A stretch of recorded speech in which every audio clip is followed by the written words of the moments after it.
끝나지 않은 이어령의 한국인 이야기 -2한 국적 맛에 담긴 코드 5. 찌고 고고 끓이는 게 한국의 물맛 참기름만 주면 모든 풀을 나물로 무쳐 먹는 민족? 정리 김태환 월간조선 기자. 나물의 맛은 맵고 달고 시고 짜고 쓴 오미. 시래기는 배추 겉잎을 푹 삶아 찬물에 우렸다가 겨우내 처마 밑에 걸어 말린 식재료다. 사진은 시래기 정식이다. 사진조선TV. 한국인의 나물 사랑에는 해조류 채집 문화도 한몫한다. 삼면이 바다의 면한 지정학적 특성은 미역, 김 같은 해조류를 즐겨 먹는 문화를 낳았다. 그 중에서도 미역국은 한국을 대표하는 통과일의 음식이라 할 만하다. 한국인에게 미역국은 아이를 낳은 산모의 첫 식사이자 해마다 생일상에 오르는 음식이다. 특히 산모가 먹는 미역은 해산미역이라 해서 가장 질 좋은 미역을 값을 깎지 않고 사는 게 관례였다. 현대에 들어 미역과 김은 한국의 슈퍼푸드로도 불린다. 흔하지만 영양가가 풍부한 음식이기 때문이다. 외국인들이 카본 페이퍼 복사용으로 사용하는 먹지라 부르며 놀라워한 김은 지금 한국을 찾는 외국인이 가장 선호하는 선물 목록이 되었다. 주로 참기름이나 들기름을 바른 후 소금을 뿌려 구워 먹거나 부각으로 만들어 먹는데 김에 찹쌀풀을 발라 말려두었다가 기름에 튀겨 먹는 김부각은 바삭하면서도 고소하고 짭조름한 맛이 일품이다. 이 밖에 다시마로는 육수를 내거나 튀각을 만들어 먹고 파레나 톳은 고추장이나 된장으로 무쳐 먹는데 모두 몸에 좋은 건강식으로 손꼽힌다. 한국인이 즐겨 먹는 나물 중에는 도라지, 고사리처럼 쓴맛 나는 것이 많다. 본래 식물의 쓴맛은 스스로를 보호하기 위한 보호막이다. 인간이 먹지 못하도록 하기 위한 자연의 생태적 시스템인 셈이다. 하지만 한국인들은 이러한 시스템에서 새로운 가치를 찾아낸다. 입에 쓴 것, 사람들이 좋아하지 않는 것을 새로운 맛, 건강한 음식으로 재창조한다. 일례로 겉껍질을 벗긴 도라지는 소금을 넣고 바락바락 문지른 후 물에 헹궈 쓴맛을 없앤다. 어린 잎을 꺾어다 한번 삶아낸 고사리는 물에 한참 우려내 독기를 빼낸다. 삶은 후 말렸다가 다시 물에 불린 후 조리하기도 한다. 질경이나 쓴바귀 같은 나물들 역시 비슷한 방법으로 쓴맛을 상쇄한다. 이 쓴맛을 우려내기 위해 발달한 도구가 바로 독으로, 독은 지능만으로 구워 만든 기물이다. 본디 요리란 먹을 수 없는 것을 먹을 수 있게, 맛없는 걸 맛있게 만드는 과정이자 결과다. 쓴맛과 독기를 우려내 먹을 수 없는 걸 먹을 수 있게 만드는 것. 물에 살짝 데친 후 가진 양념을 넣고 조물조물 무쳐 아무 맛이 안 나는 나물에 맛을 더하는 것이다. 한민족이 나물을 조리하는 방식이야말로 요리 본연의 의미를 충족한다. 이 밖에도 한민족을 나물민족이라 부를 이유는 차고 넘친다. 한민족처럼 일부러 콩의 뿌리를 키워 콩나물을 만들어 먹는 나라는 극히 드물다. 콩은 전 세계인이 즐겨 먹는 흔한 곡물이지만 콩으로 나물을 만들어 먹는 문화는 한중일 3국에서도 중국 일부 지방과 한국에서만 발견되는 특성이다. 콩나물뿐이랴. 미니멀 아티스트 도널드 저드가 한국 사람들은 왜 낙엽을 반찬으로 먹는가? 놀라워했다는 삭힌 콩잎 장아찌는 어떠한가? 한국인은 오래전부터 콩잎이나 깻잎 등 식물, 이파리를 간장이나 된장에 담가 오래 삭힌 후 밑반찬으로 즐겨 먹었다. 버려야 할 것을 버리지 않고 버려두어 새로운 식재료로 변모되는 시래기는 또 어떠한가?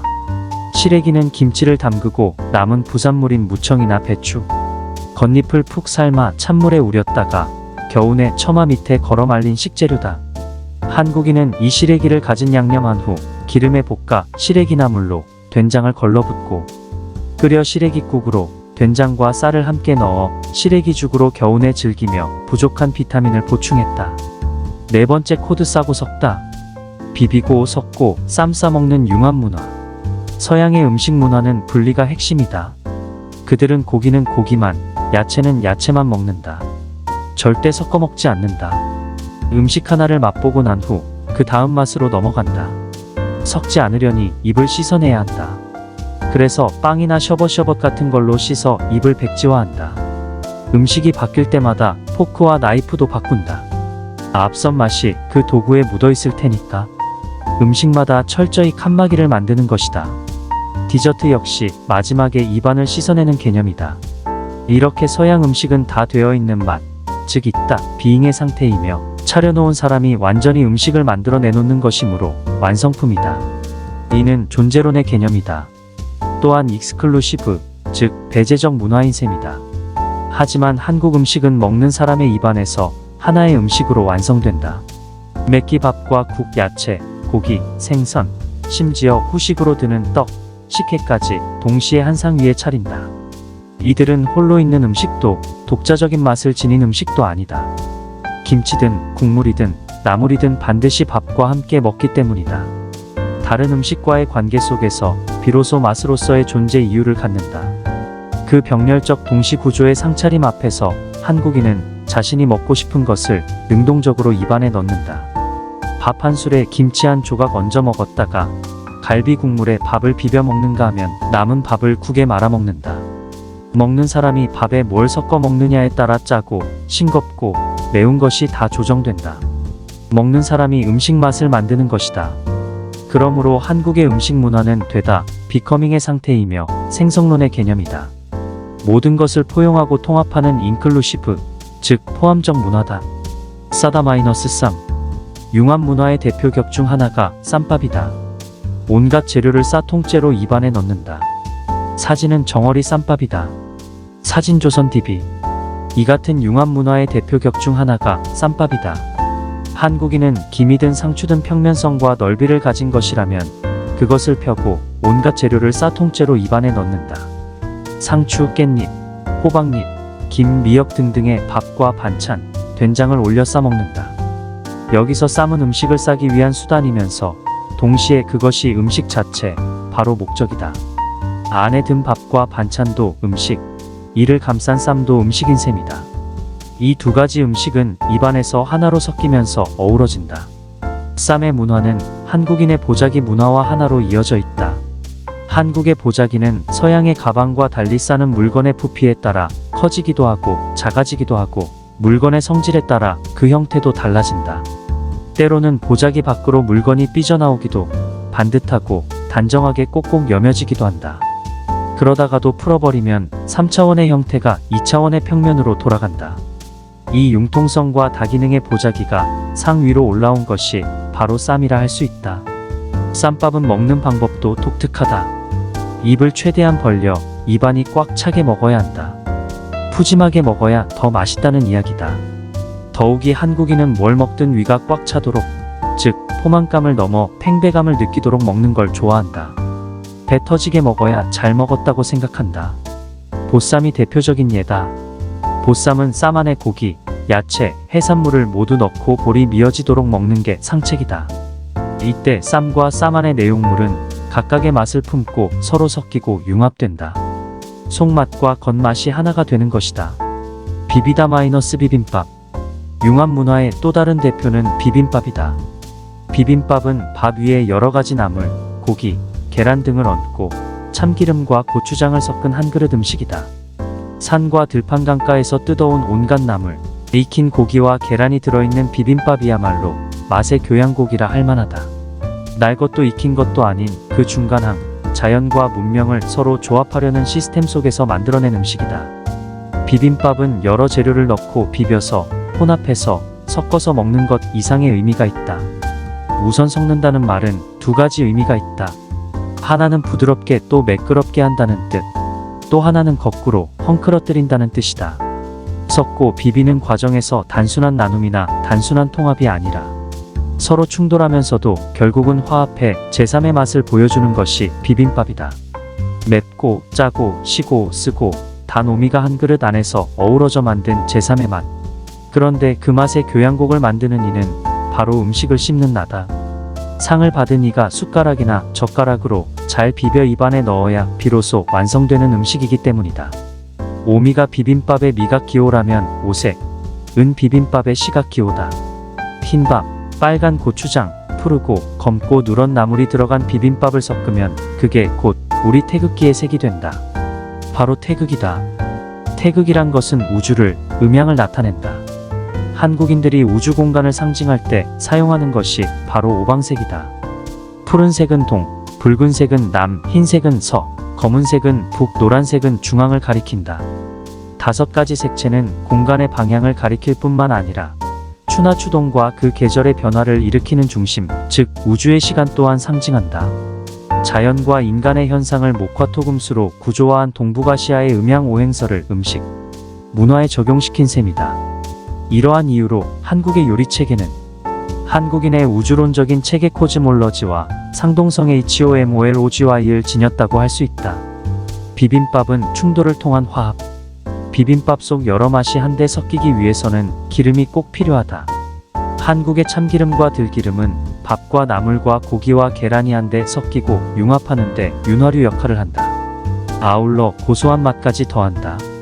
비빔밥이 단순한 통합이 아닌 충돌을 통해 화합을 이뤄낼 수 있게 하는 1등 공신이 바로 기름이다. 한식 특유의 기름 문화는 언어에도 잘 반영돼 있다. 음식이 매끄럽다, 맛깔스럽다라는 말은 대개 기름 맛과 통한다. 고소하다도 마찬가지다. 흥미로운 건 이 고소하다라는 말에는 해학적 의미가 숨어 있다는 사실이다. 많은 이가 미운 사람이 잘못되면 거참 고소하다라는 말을 한다. 속이 시원하고 재미있다는 뜻이다. 하지만 고소하다의 큰말 격인 구수하다에는 이런 의미가 전혀 포함되어 있지 않다. 이처럼 맛을 나타내는 고소하다, 구수하다, 짭짤하다, 찝찝하다, 칼칼하다, 컬컬하다, 심심하다, 슴슴하다와 같은 한국어에는 음양오행의 원리가 반영돼 있다. 한국어 특유의 모음조화에 따라 각각의 대립항을 가지는 것이다. 이게 바로 한국말의 묘미다. 이 외에도 한식은 뭐든 섞는 게 기본이다. 시각적 재미를 더하고 입맛을 돋우는 고명도, 청, 적, 황, 흑, 백 등 오방색을 사용한다. 더불어 양념 역시 여러 가지 재료를 한데 넣어 섞는다는 의미인 가진 양념이라는 말을 많이 사용한다. 색과 맛이 잘 섞여야 조화를 이룬다는 뜻이다.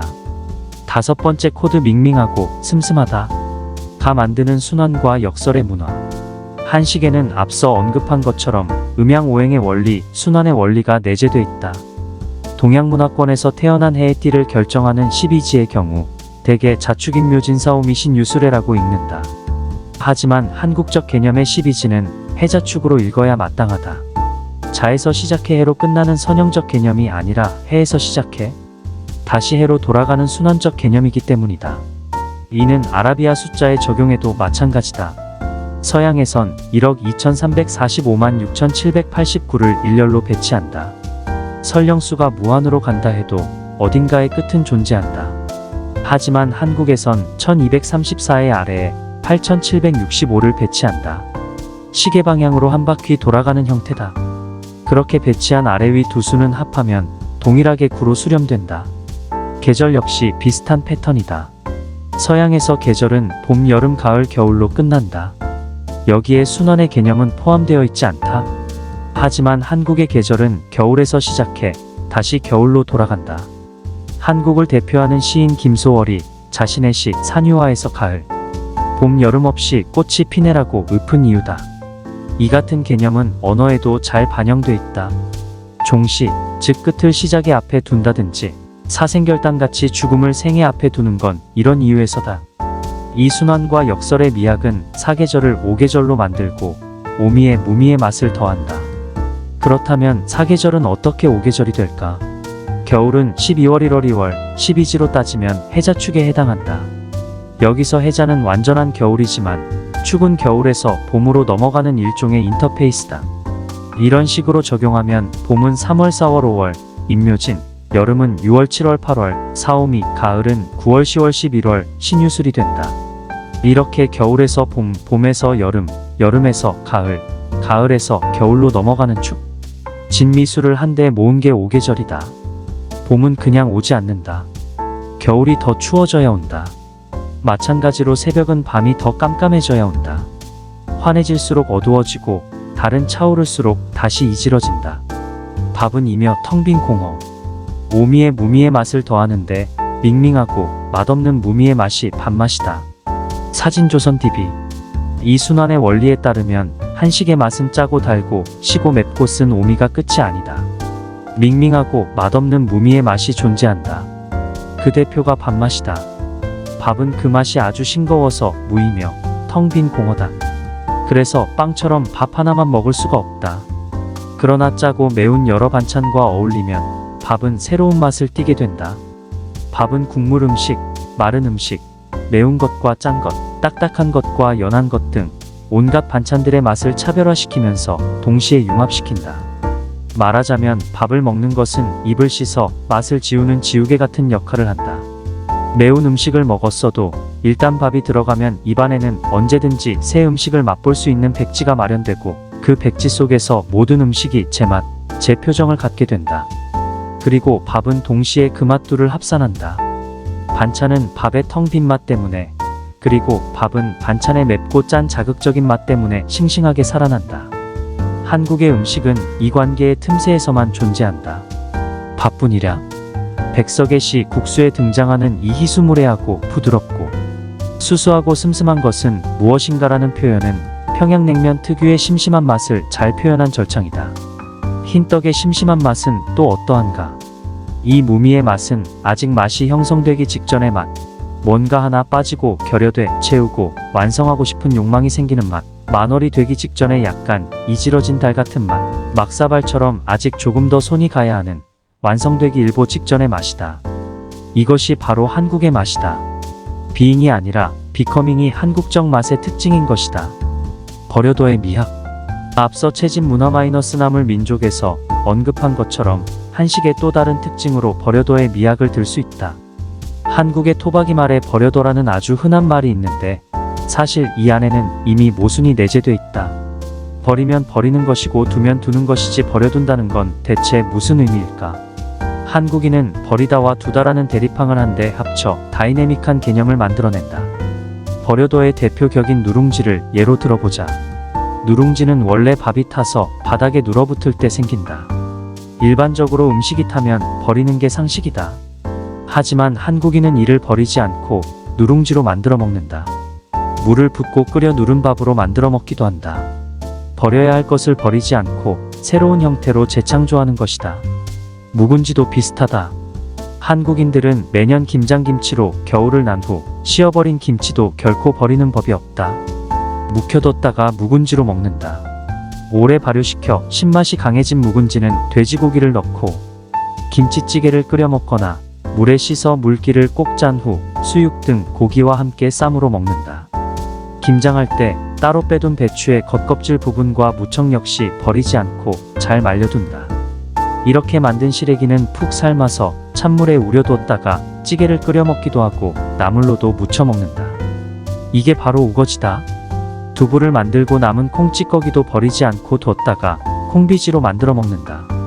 흥미로운 건 이런 버려둬의 대표 사례들이 버려두기 이전과 비교해 영양성분이나 맛 측면에서 전혀 뒤질 게 없다는 점이다.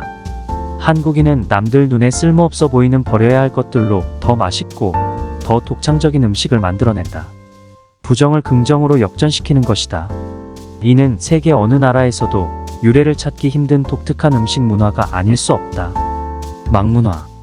막걸리와 전. 막걸리는 찹쌀, 맵쌀, 보리, 밀가루 등의 곡물을 쪄서 누룩, 물과 섞어 발효시킨 한국 고유의 술이다. 사진조선 DB. 한식에 계급적 층위를 적용한 막문화도 특이하긴 마찬가지다. 막걸리, 막국수, 막김치 등이 여기에 속하는데 막문화의 특징을 한마디로 요약하면 빈자의 음식이라 할 수 있다. 그중 막걸리는 찹쌀, 맵쌀, 보리, 밀가루 등의 곡물을 쪄서 누룩, 물과 섞어 발효시킨 한국 고유의 술이다. 막 걸렀다고 해서 막걸리라 불리며 맑지 않고 탁하다는 의미에서 탁주, 농부들이 마시는 술이라는 뜻에서 농주라고도 불린다. 막국수는 값비싼 밀에 비해 흔하고 저렴한 메밀을 주재료로 해 면발이 다소 거친 게 특징이며 시원한 맛의 김치 국물과 완벽한 조화를 이룬다. 막김치는 배추를 포기째 담그는 것이 아니라 일정한 크기로 썰어 김치 양념으로 막 버무려 담근 김치로 포기김치보다 모양은 없지만 계절과 상관없이 어디서나 즉석에서 담가 먹을 수 있다. 이들 막문화를 대표하는 음식은 모자라고 부족한 재료로 식재료 본연의 맛, 자연에 가까운 맛을 구현해낸다. 마구 혹은 대충 만든 듯하지만 막바로 만들어낸 듯한 신선함이 내재되어 있는 것이다. 이 외에도 무심하게 대충 빚어 어딘가 모르게 조금 부족해 보이는 막사발, 일정한 형식 없이 몸과 마음이 가는 대로 마구 흔들어대는 막춤 역시 막문화의 일종이라 할 수 있다. 막문화와 BTS의 몸짓. 시중에 파는 막걸리. 세계가 열광하는 BTS의 몸짓은 달리는 관광버스에서도 춤을 추는 우리의 막춤 전통과 무관하지 않다. 막사발, 막걸리, 막춤 등 한국 특유의 생명력과 독창성을 가진 문화에 지금 세계인이 주목하고 있다. 한식은 발효 문화이자 국물 문화다. 또한 나물 문화이자 융합 문화이기도 하다. 이 모두는 순환과 역설의 원리를 품은 채 조화롭게 어우러진다. 배제적이 아니라 포함적이며 서로가 서로를 포용하고 화합한다. 또한 한식은 약식 동원, 즉 약과 음식은 근원이 같다는 원칙에 충실하다. 채식 중심의 건강식을 지향하고 음식 궁합을 중시해 함께 먹으면 좋은 음식과 상극인 음식을 가린다. 한식 최고의 맛은 이미 완성돼 끝난 맛이 아니다. 여전히 진행형인 덜 된 맛이다. 이 역설의 미학이야말로 한식이 가진 최고의 경쟁력이자 K-푸드라는 이름으로 전 세계를 사로잡은 비결이다.